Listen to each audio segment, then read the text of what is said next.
I'm Thomas, your host. Welcome to Strange Books Read Aloud. The books here are old, strange, and beautiful, meant to be heard slowly, at the edge of sleep, or in quiet study. If you're so inclined, give the video a like and subscribe for more content. Dim the lights and let these words carry you away. Boredom, in the right hands, is a kind of murder weapon. St. John and the man telling you this had money, taste, and a house they shared with no servants and no scruples. And somewhere beneath it, a locked room they called a museum. Mummies, stolen headstones, a portfolio bound in human skin holding drawings Goya supposedly never dared to sign.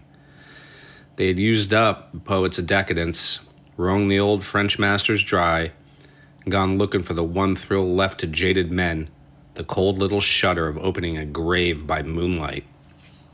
One autumn night, that hunger took them to the churchyard in Holland, and a coffin 500 years old.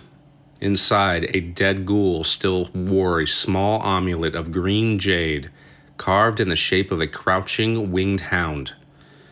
Its face had the look of death, of the animal, of pure ill will. They pocketed it anyway. Some objects, I've come to believe, keep an appointment book. This one had their names in it. The Hound by H.P. Lovecraft, published 1924.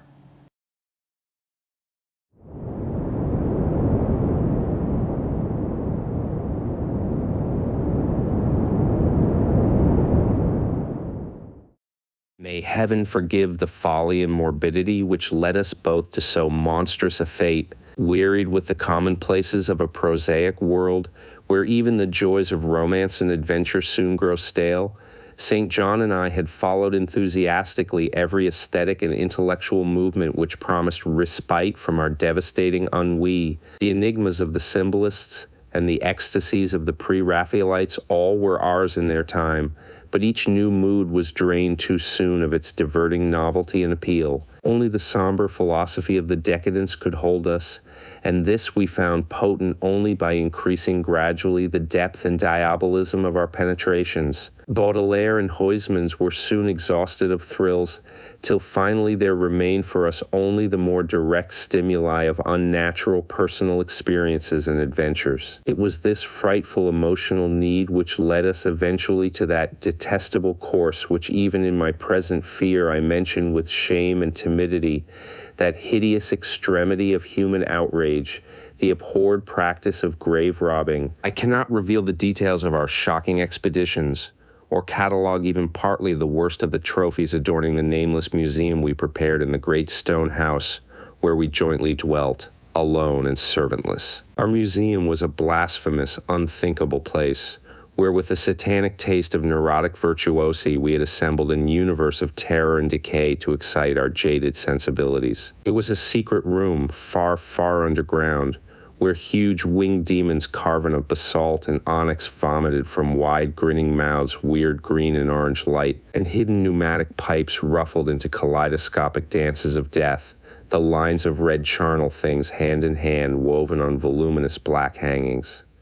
Through these pipes came at will the odors our moods most craved, sometimes the scent of pale funereal lilies, sometimes the narcotic incense of imagined eastern shrines of the kingly dead, and sometimes, how I shudder to recall it, the frightful, soul-upheaving stenches of the uncovered grave. Around the walls of this repellent chamber were cases of antique mummies alternating with comely, lifelike bodies perfectly stuffed and cured by the taxidermist's art, and with headstones snatched from the oldest churchyards of the world. Niches here and there contained skulls of all shapes, and heads preserved in various stages of dissolution. There one might find the rotting bald pates of famous noblemen, and the fresh and radiantly golden heads of new buried children. Statues and paintings there were, all of fiendish subjects and some executed by St. John and myself.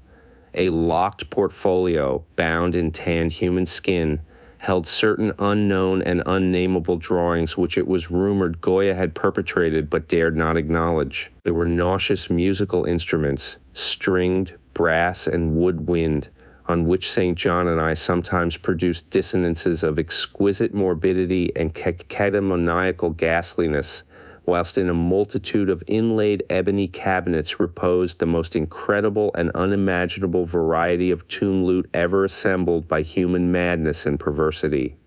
It is of this loot in particular that I must not speak. Thank God I had the courage to destroy it long before I thought of destroying myself. The predatory excursions on which we collected our unmentionable treasures were always artistically memorable events. We were no vulgar ghouls, but worked only under certain conditions of mood, landscape, environment, weather, season, and moonlight.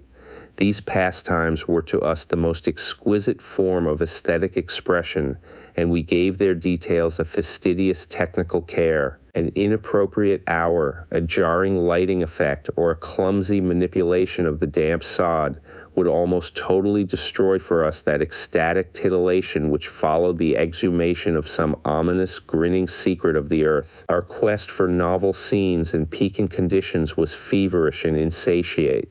St. John was always the leader, and he it was who led the way at last to that mocking, accursed spot which brought us our hideous and inevitable doom. By what malign fatality were we lured to that terrible Holland churchyard?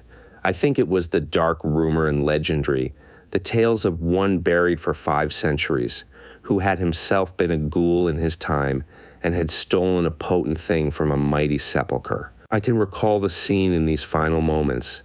The pale autumnal moon over the graves, casting long, horrible shadows, the grotesque trees, drooping sullenly to meet the neglected grass and the crumbling slabs, the vast legions of strangely colossal bats that flew against the moon, the antique ivied church pointing a huge spectral finger at the livid sky, the phosphorescent insects that danced like death fires under the yews in a distant corner, the odors of mold, vegetation, and less explicable things that mingled feebly with the night wind from over far swamps and seas, and worst of all, the faint, deep-toned baying of some gigantic hound which we could neither see nor definitely place. As we heard this suggestion of baying, we shuddered, remembering the tales of the peasantry, for he whom we sought had centuries before been found in this self-same spot, torn and mangled by the claws and teeth of some unspeakable beast. I remember how we delved in this ghoul's grave with our spades,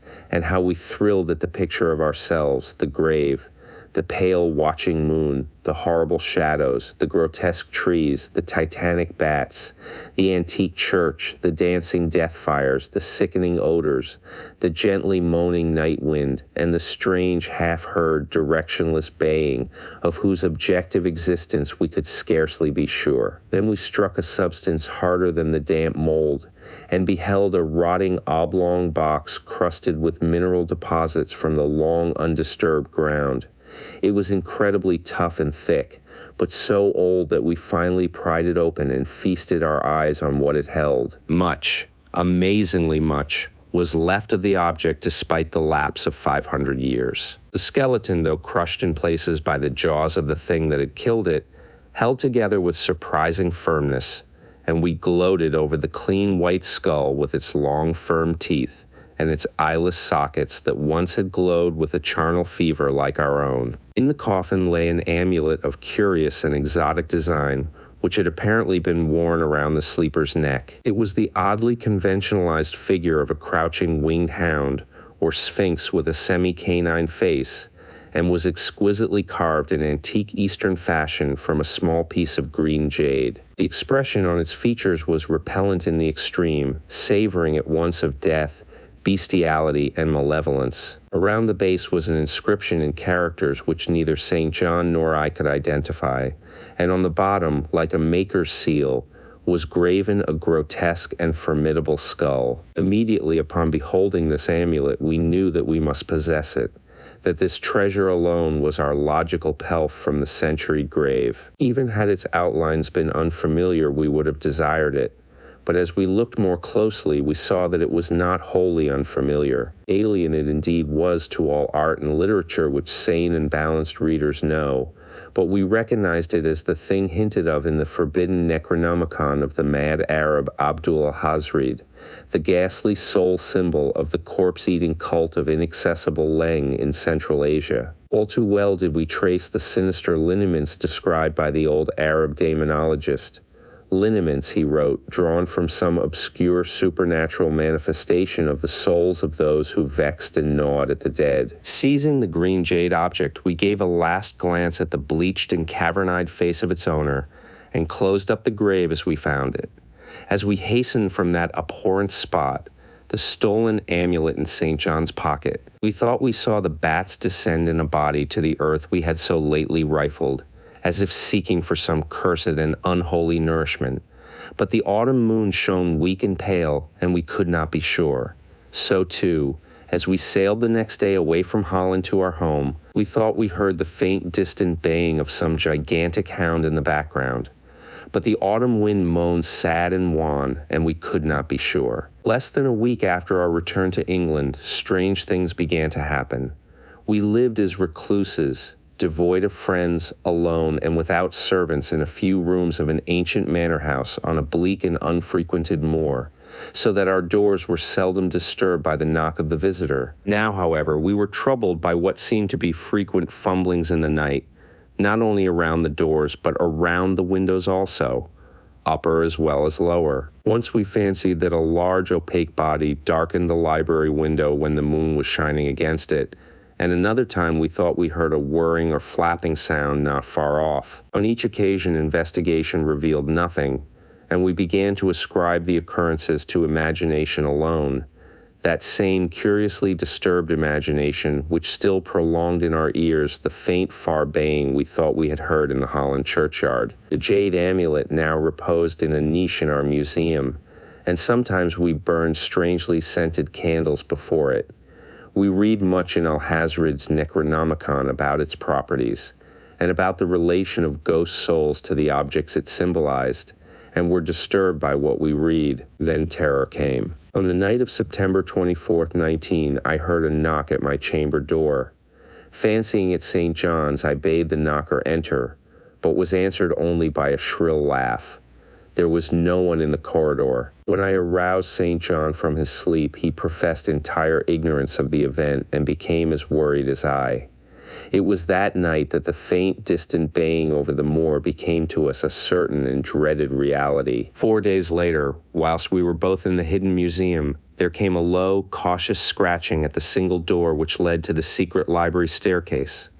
Our alarm was now divided, for, besides our fear of the unknown, we had always entertained a dread that our grisly collection might be discovered. Extinguishing all lights, we proceeded to the door and threw it suddenly open, whereupon we felt an unaccountable rush of air and heard, as if receding far away, a queer combination of rustling, tittering, and articulate chatter. Whether we were mad, dreaming, or in our senses, we did not try to determine. We only realized with the blackest of apprehensions that the apparently disembodied chatter was beyond a doubt in the Dutch language. After that, we lived in growing horror and fascination. Mostly we held to the theory that we were jointly going mad from our life of unnatural excitements, but sometimes it pleased us more to dramatize ourselves as the victims of some creeping and appalling doom. Bizarre manifestations were now too frequent to count. Our lonely house was seemingly alive with the presence of some malign being whose nature we could not guess. And every night that demoniac baying rolled over the wind-swept moor, always louder and louder. On October 29, we found in the soft earth underneath the library window a series of footprints utterly impossible to describe. They were as baffling as the hordes of great bats which haunted the old manor house in unprecedented and increasing numbers. The horror reached a culmination on November 18th when St. John, walking home after dark from the dismal railway station, was seized by some frightful carnivorous thing and torn to ribbons. His screams had reached the house, and I had hastened to the terrible scene in time to hear a whir of wings and see a vague, black, cloudy thing silhouetted against the rising moon. My friend was dying when I spoke to him, and he could not answer coherently. All he could do was to whisper, "The amulet, that damn thing." Then he collapsed, an inert mass of mangled flesh. I buried him the next midnight in one of our neglected gardens, and mumbled over his body one of the devilish rituals he had loved in life. And as I pronounced the last demoniac sentence, I heard afar on the moor the faint baying of some gigantic hound. The moon was up, but I dared not look at it, and when I saw on the dim-lighted moor a wide nebulous shadow sweeping from mound to mound, I shut my eyes and threw myself face down upon the ground. When I arose, trembling, I know not how much later, I staggered into the house and made shocking obeisances before the enshrined amulet of green jade. Being now afraid to live alone in the ancient house on the moor, I departed on the following day for London, taking with me the amulet after destroying by fire and burial the rest of the impious collection in the museum. But after 3 nights I heard the baying again, and before a week was over felt strange eyes upon me whenever it was dark. One evening, as I strolled on Victoria Embankment for some needed air, I saw a black shape obscure one of the reflections of the lamps in the water. A wind stronger than the night wind rushed by, and I knew that what had befallen St. John must soon befall me. The next day I carefully wrapped the green jade amulet and sailed for Holland. What mercy I might gain by returning the thing to its silent, sleeping owner, I knew not. But I felt that I must at least try any step conceivably logical. What the Hound was and why it had pursued me were questions still vague.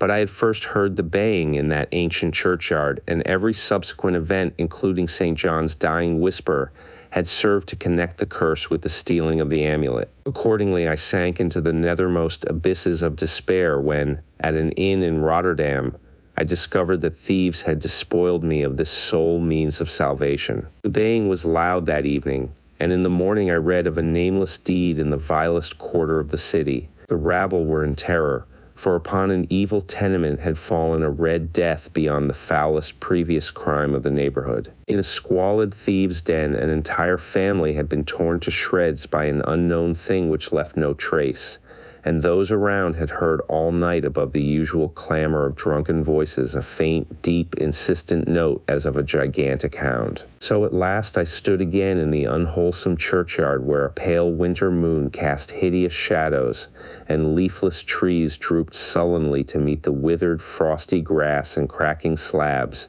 and the ivied church pointed a jeering finger at the unfriendly sky, and the night wind howled maniacally from over-frozen swamps and frigid seas. The baying was very faint now, and it ceased altogether as I approached the ancient grave I had once violated, and frightened away an abnormally large horde of bats which had been hovering curiously around it. I know not why I went thither unless to pray, or gibber out insane pleas and apologies to the calm white thing that lay within, but, whatever my reason, I attacked the half-frozen sod with a desperation partly mine and partly that of a dominating will outside myself. Excavation was much easier than I expected, though at one point I encountered a queer interruption, when a lean vulture darted down out of the cold sky and pecked frantically at the grave earth until I killed him with a blow of my spade. Finally, I reached the rotting oblong box and removed the damp nitrous cover.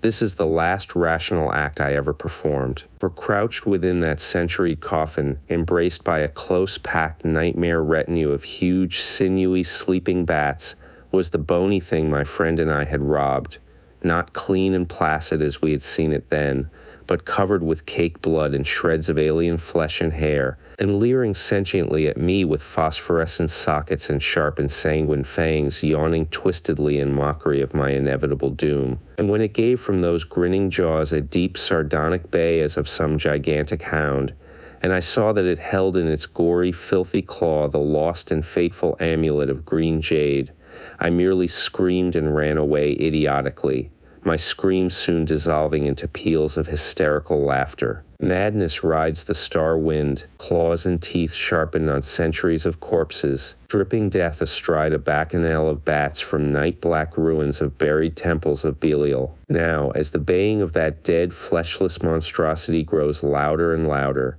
and the stealthy whirring and flapping of those accused web-winged circles closer and closer, I shall seek with my revolver the oblivion which is my only refuge from the unnamed and unnameable.